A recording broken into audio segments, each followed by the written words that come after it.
trouvé un petit sapin dans le bois près de notre maison. Et elle est convaincue qu'il peut servir d'arbre de Noël pour notre famille.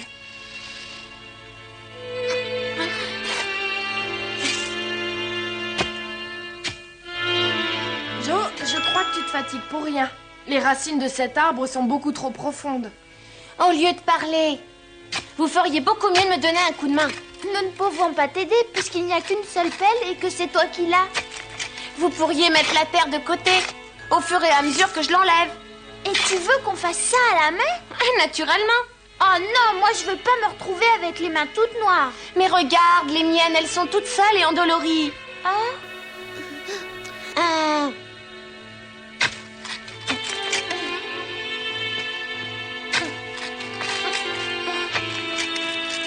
Jo, je suis passée en ville et j'ai vu qu'on vendait des sapins de Noël. Pourquoi n'en achèterions-nous pas? Pour faire des économies. Dans notre situation, nous ne pouvons pas nous permettre de gaspiller le moindre centime. Je ne pense pas que pour une occasion de ce genre, notre argent soit mal dépensé. C'est vrai. Il faut que je me repose un peu. Je persiste à croire que tu gaspilles à la fois ton énergie et ton temps, tu sais. Toi, tu gaspilles ta salive. Je te dis que j'arriverai à bout de ce sapin. Tu es plus têtu qu'une mule. Ça, c'est bien vrai. Tu sais, ce sapin me surprend. Malgré sa petite taille, il a des racines très résistantes et il ne veut absolument pas se laisser arracher. C'est pourquoi nous devrions en acheter un. Meg a raison. Et puis en plus, il commence à faire froid. Je ne m'avoue pas vaincue. Je ne vais pas m'arrêter en si bon chemin. Je finirai bien par l'arracher.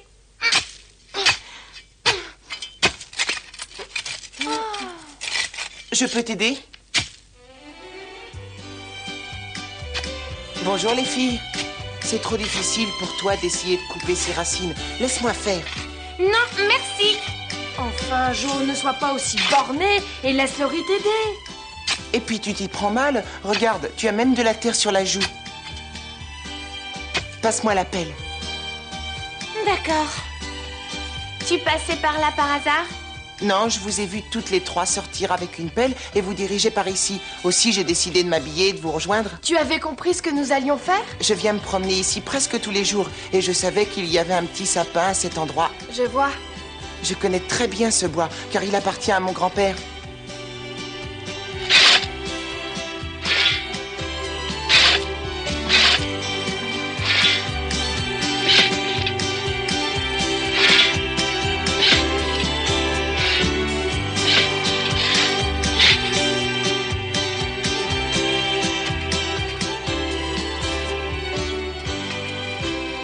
Tu as sali tout ton pantalon, Laurie.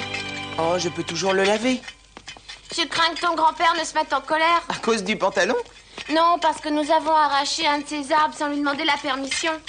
Oh, mon grand-père est un homme très sévère, mais quand même pas à ce point. Jo, Qu'est-ce qu'il y a? Tu veux me lâcher le bras? t'es méchante. Et toi, une casse-pied? Laurie, Oui, je ne t'ai pas présenté ma sœur Amy. mais nous nous connaissons déjà. Oui, mais elle est très fâchée parce que je ne vous ai pas présenté dans les règles. Ah, sur ce point, elle a raison. Je me présente, Laurie Laurence. Ravie de te connaître. Et moi, je suis Amy Marsh. Oh.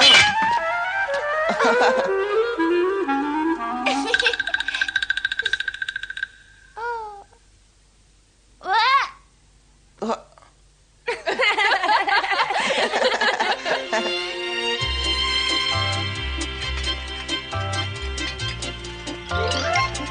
Au revoir.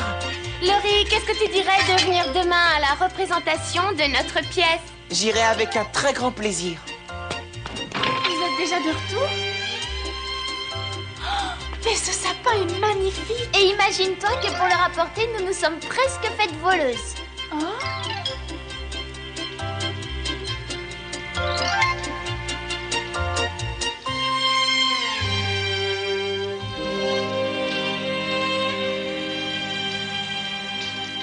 Comme c'est triste de fêter Noël sans pouvoir s'offrir le moindre cadeau.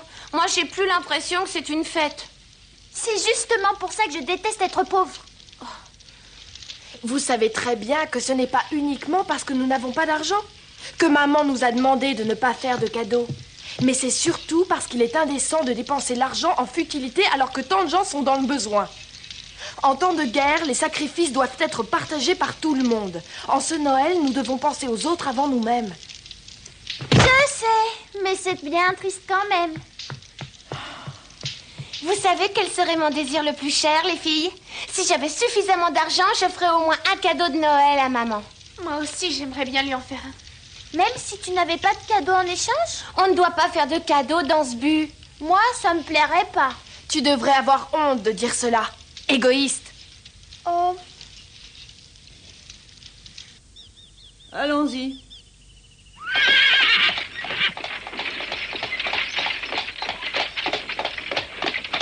Tiens, ma tante, j'ai une chose très importante à te dire.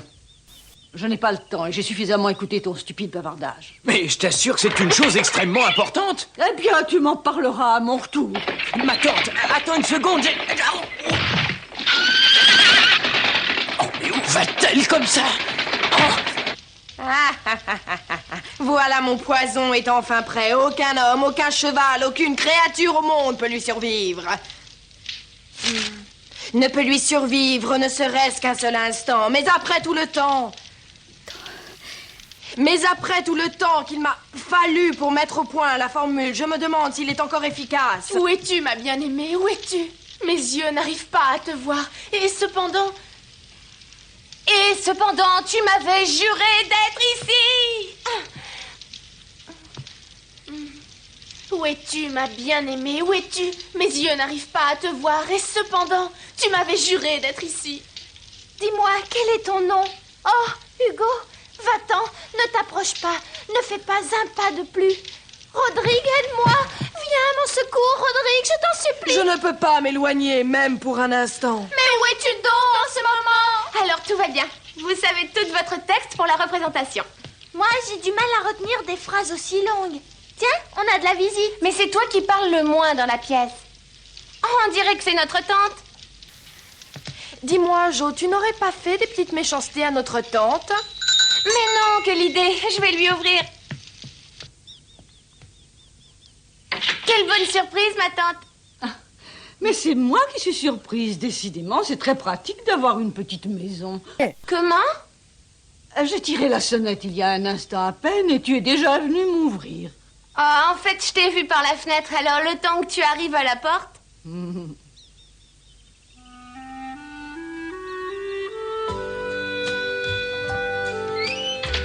Il doit certainement s'agir de la fameuse tante Marthe.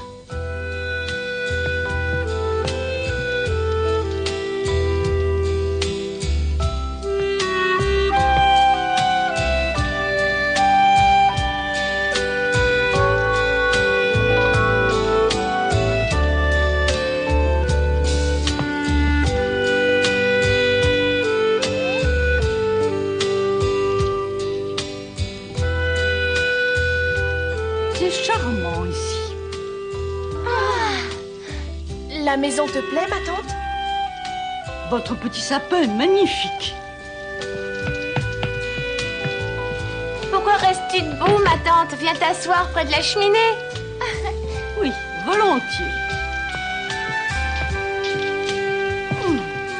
Mais dites-moi, où est votre mère? Eh bien, maman est allée travailler au bureau d'assistance aux combattants. Même aujourd'hui, la veille de Noël? Oui, ma tante. Oh. À l'heure qu'il est, beaucoup d'hommes se battent sur le front. La guerre apporte chaque jour son lot de morts et de blessés, et nombreuses sont les familles chez qui on pleure la perte d'un père ou d'un fils. Maman veut pouvoir aider ceux qui sont en difficulté et qui n'ont plus personne sur qui compter.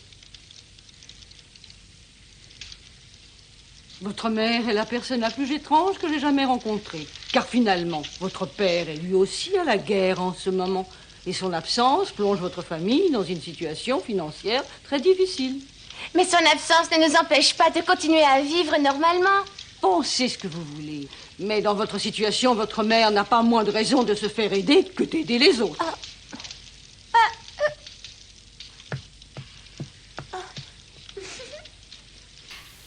Ma tante, À quoi devons-nous l'honneur de ta visite?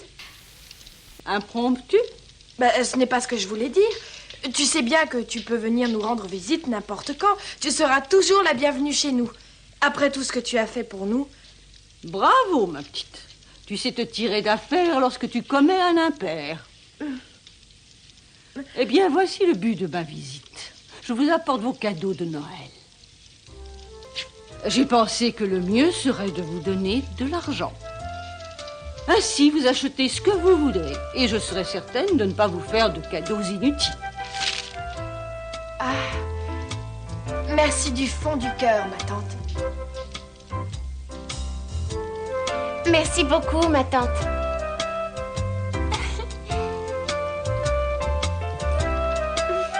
Merci infiniment, ma tante. Comme Amy est encore une petite fille, je pensais lui donner la moitié de ce que vous avez reçu. Et puis, je me suis ravisée.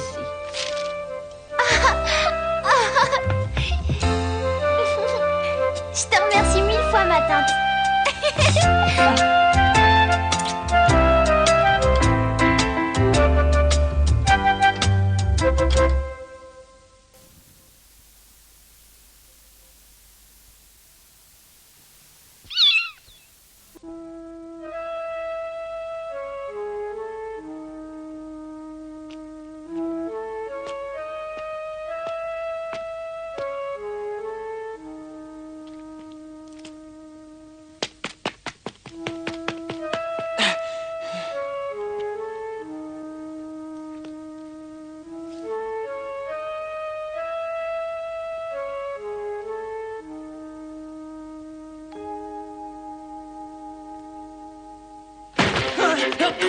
Mais qu'est-ce qui vous prend? Lâchez-moi, laissez-moi tranquille.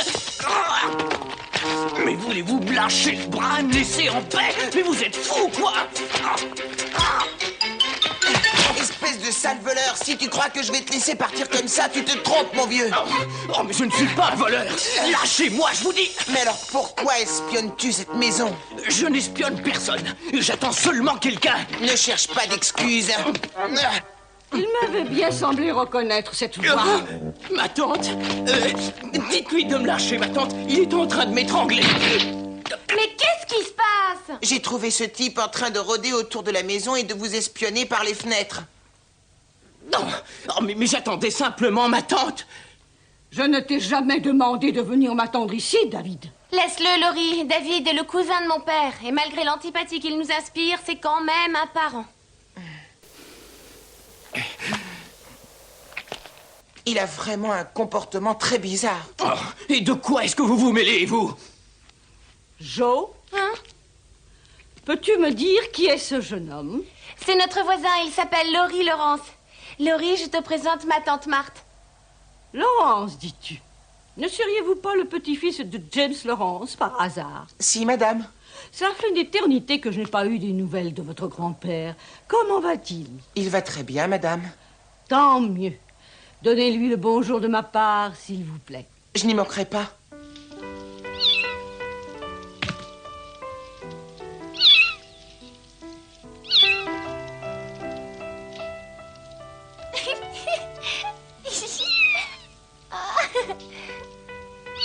Tu as vu ce que j'ai trouvé? Un billet d'$1. Eh bien, savez-vous ce que j'ai décidé de m'acheter avec ce dollar tombé du ciel? Un livre, et vous savez lequel j'ai décidé de prendre? Eh bien, ce sera La Fée de l'eau. Et moi, je vais m'acheter une boîte de crayons de couleur grand modèle. Et moi, je vais m'acheter une nouvelle partition. Et toi, Meg, qu'est-ce que tu vas faire? Il y a tellement de choses que je voudrais, je ne sais pas. De toute façon, avec $1, tu pourras pas tout acheter. Eh bien, en rajoutant 20 cents, je pourrais m'offrir un joli chapeau que j'ai vu l'autre jour dans une vitrine. Nous nous sommes privés de tellement de choses depuis que nous sommes arrivés dans cette ville et que nous avons bien le droit de nous offrir ce que nous voulons avec cet argent. Oui.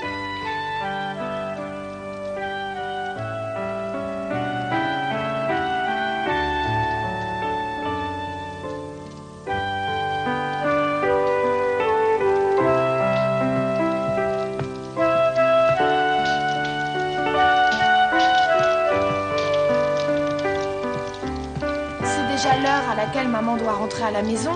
Je ne sais pas si c'est l'heure, mais je préfère les mettre à réchauffer le plus vite possible. Tu sais, je trouve que les pantoufles de maman sont vraiment usées. C'est vrai. Il lui en faudrait une nouvelle paire. Vous savez, je pensais pouvoir les lui acheter avec l'argent que j'avais mis de côté. Mais je peux utiliser ce dollar? Non! Moi aussi, je veux lui acheter. Non, c'est moi l'aîné, il est donc naturel que ce soit moi qui les lui achète. Mais moi aussi, j'ai envie de les lui offrir. Non. Moi, je pense que nous pourrions utiliser notre argent pour offrir chacune un cadeau différent à maman. Ça, c'est une très bonne idée. Comme ça, nous pourrons lui faire la surprise. Mais enfin, tu viens de dire que ce serait l'occasion pour nous d'acheter ce que nous voulons. J'ai bien le droit de changer d'avis, tout de même. Bon, moi je propose que nous prenions une décision rapide. Nous devrions décider tout de suite des cadeaux que nous allons lui offrir, avant de changer une nouvelle fois d'idée. D'accord. Moi aussi, je suis d'accord. Et toi, Amy, qu'est-ce que tu fais? Ben, moi, comme vous, bien sûr. Alors, je choisis de lui offrir une nouvelle paire de pantoufles. Et moi, une paire de gants. Et moi, j'ai envie de lui offrir de beaux mouchoirs de Baptiste avec des broderies. Moi, ce sera de l'eau de Cologne, car je sais que maman adore se parfumer. Bien sûr, tu choisis ce qu'il y a de moins cher. Oh, Jo. Oh! Voilà maman qui arrive. Je lui dirai que tante Marthe nous a donné de l'argent pour notre Noël et que nous l'utiliserons pour acheter ce qui nous fait envie. Il ne faut pas que maman se doute de quoi que ce soit, c'est bien compris. Ce doit être une vraie surprise.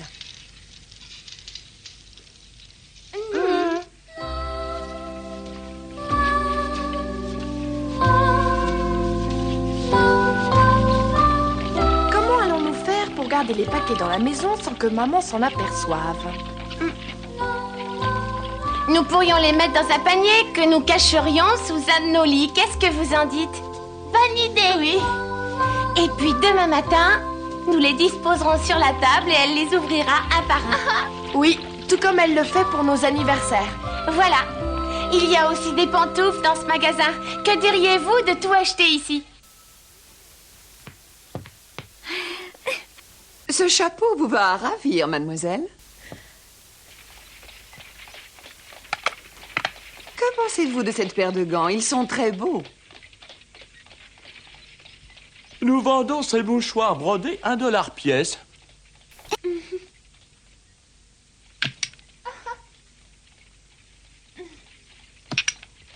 Si c'est l'eau de Cologne qui vous intéresse, le grand flacon coûte $1 et le petit 30 cents. Ah, mais vous n'avez rien entre les deux par hasard? Quelque chose entre 50 et 60 cents? Non, je suis désolée.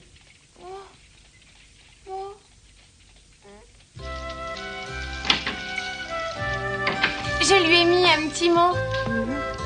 C'est le panier que tu as trouvé? Nous le garderons caché sous un lit jusqu'à demain matin. Et une fois que maman sera partie, nous mettrons les cadeaux sur la table pour qu'elle les trouve à son retour. Entendu. Et Amy, qu'est-ce qu'elle fait? Elle termine son petit mot. Mets ton cadeau dans le panier. J'espère que les cadeaux que nous avons choisis lui feront plaisir. En tout cas, je suis certaine que le mouchoir que tu lui as acheté va lui plaire.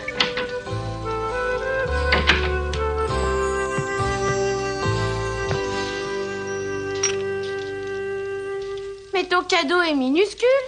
Non, c'est même pas vrai. Oh! Bon, on recommence! Quoi? Qu'est-ce qui va pas encore? Mais tu as vu comment tu te laisses tomber? On dirait un sac de pommes de terre. Regarde-moi, je vais te montrer. Rodrigue, viens à mon secours, aide-moi.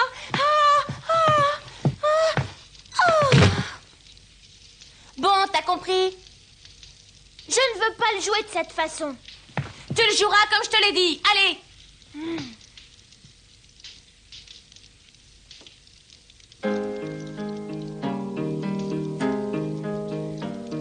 Rodrigue, aide-moi. Viens à mon secours! Oh, oh. Oh, c'est pas possible! Il est l'heure d'aller au lit, les filles. La répétition est terminée. Moi, je renonce à expliquer à Amy comment jouer son rôle. Si le public éclate de rire, je ne suis pas responsable. Mais de quel public parles-tu? Il n'y aura que moi et Laurie. La représentation est une tradition de Noël chez nous. S'il rit, il ne faut pas t'en formaliser. J'espère en tout cas qu'elle fera de son mieux. Je l'ai oublié demain matin en vous réveillant. Regardez bien sous votre oreiller. J'ai pensé que cela vous ferait plaisir de trouver un petit cadeau de Noël à votre réveil.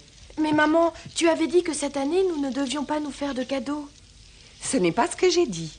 Je vous ai dit qu'il ne fallait pas me faire de cadeaux à moi. Où serait le charme de Noël si les enfants ne recevaient plus de cadeaux, n'est-ce pas?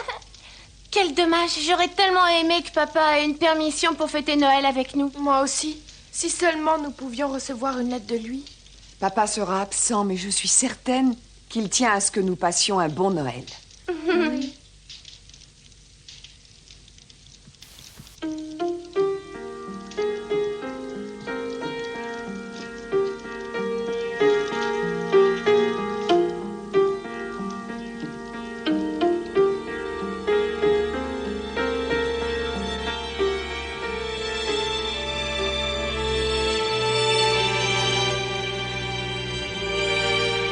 Et chacune de nous s'endormit paisiblement en se demandant toutefois quelle pouvait bien être la surprise qui nous attendait à notre réveil le lendemain matin.